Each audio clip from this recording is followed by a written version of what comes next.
Bonjour à tous, j'espère que vous allez bien. Jurassic Park nous a présenté de nombreux dinosaures qui ont tous eu droit à au moins une scène dans laquelle ils ont eu l'occasion de briller. C'est le cas du tyrannosaure, du vélociraptor ou encore du tricératops, mais un autre dinosaure n'est pas en reste. Ayant conduit à la mort de Dennis Nedry, le dilophosaure a laissé une marque indélébile dans notre esprit avec sa collerette et son poison gluant noir. Eh bien, aujourd'hui, je vous propose d'en apprendre plus sur les dilophosaures de l'univers des films.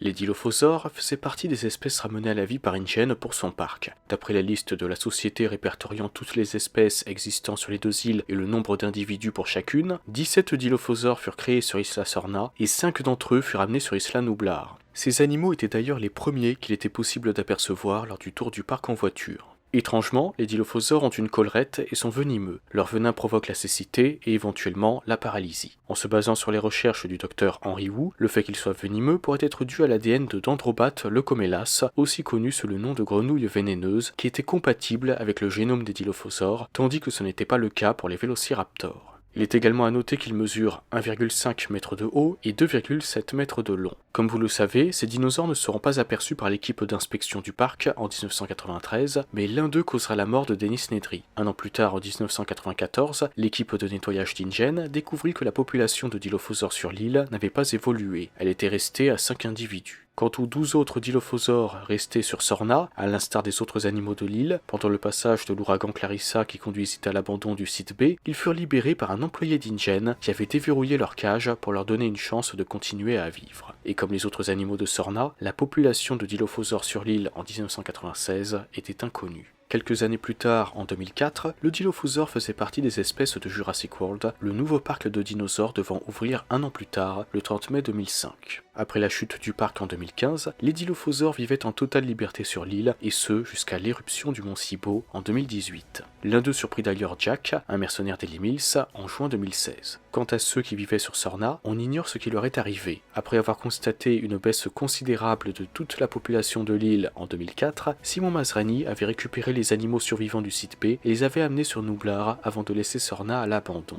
Il est donc possible qu'il en soit de même pour les dilophosaures, peut-être qu'il en reste sur l'île et qu'ils ont échappé à la vigilance de Masrani, ou peut-être que les braconniers repérés à proximité du site B à l'époque en ont capturé certains, voire tous. Le mystère reste entier. Mais quoi qu'il en soit, il existe une autre île sur laquelle il est possible de rencontrer des dilophosaures, l'île de Mantacorp.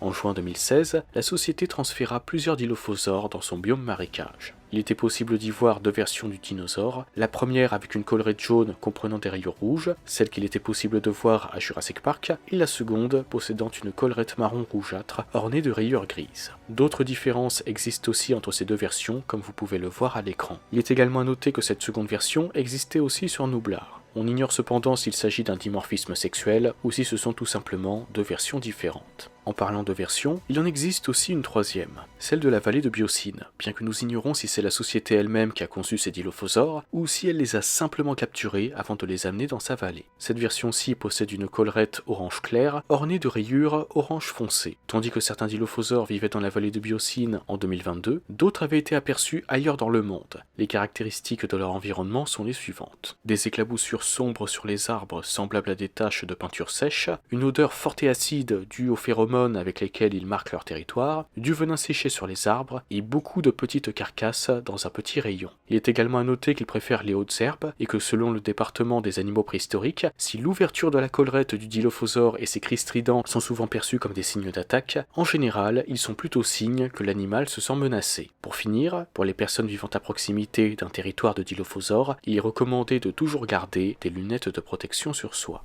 Voilà tout ce que vous devez savoir sur les dilophosaures de la saga. De votre côté, n'hésitez pas à me donner votre avis sur eux et à me dire quelle version de ces dinosaures vous préférez. Au passage, je n'ai pas parlé de Jurassic Park ce game, car le jeu n'est pas canon à l'univers des films, mais il est intéressant de noter que dans ce jeu, on nous explique que les dilophosaures aperçus dans le premier film n'étaient que des bébés et qu'ils devaient atteindre près de 6 mètres de long une fois adultes. Je n'ai pas non plus parlé du jeu Jurassic World Aftermath, qui selon CodeSync, en septembre 2021, était canon à l'univers des films, mais il fut plus tard expliqué sur Discord en novembre 2021 que Universal avait décidé que le jeu ne serait pas canon. Ça s'est fait en catimini, donc c'est difficile d'être au courant de cette information. Moi-même, je ne l'ai appris que bien plus tard. Merci à l'utilisateur du wiki anglophone qui a pris le temps de partager une capture d'écran de cette information. C'est dommage, car ce jeu ne contredit en rien l'univers canon des films. Il ajoute d'ailleurs une autre version du Dilophosaure, une collerette avec plusieurs nuances de vert, mais c'est Universal qui décide, on n'y peut rien. Terminons par la traditionnelle petite anecdote. Vous vous souvenez peut-être de la vidéo de Dino Tracker avec le jeune allosaure dans les bois. Et si je vous disais que ce n'était pas ce qui était prévu à l'origine pour cette vidéo?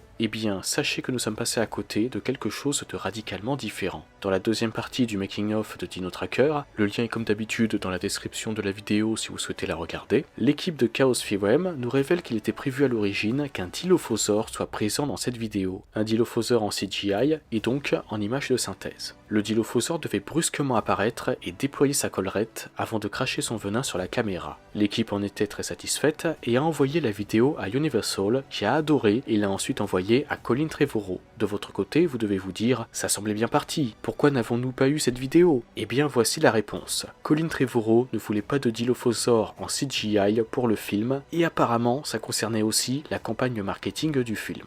Je le précise au passage au cas où vous ne le sachiez pas, les Dilophosaures du film étaient tous des animatroniques. Cependant, malgré cela, nous ne sommes pas totalement perdants, car l'équipe nous a montré la version de la vidéo avec le Dilophosaure, que vous pouvez retrouver dans leur vidéo, comme je vous l'ai dit plus tôt. Sur ce, je vous souhaite une excellente journée ou une excellente soirée, prenez soin de vous, et n'oubliez pas, le Dilophosaure est un magnifique mais mortel apport à Jurassic Park.